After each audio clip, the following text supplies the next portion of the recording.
Father's Day, and I'm so excited because I got my dad the awesomest present ever, thanks to my friend Lauren. I made him an I Heart You Dad mug, I guess. I don't know, it's a cup. I love this cup because I made it.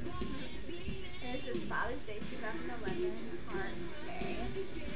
And he better love it because it took me a long time to do this perfect. And I know it's not perfect, but whatever.